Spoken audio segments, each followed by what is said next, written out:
আমাদের দ্বারা প্রতিনিয়ত বড় বড় ভুল হয়ে যাচ্ছে।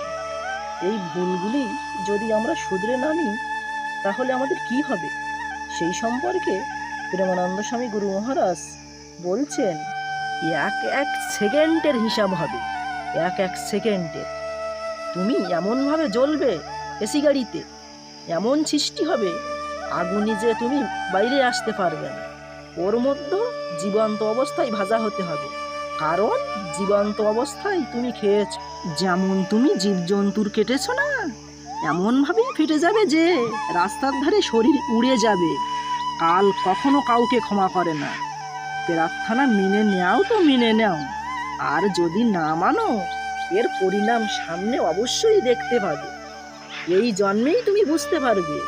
যদি ভুলগুলো হয়ে থাকে এখনো সময় আছে, ভুলগুলো নষ্ট করার জন্য ভগবানের নাম করো।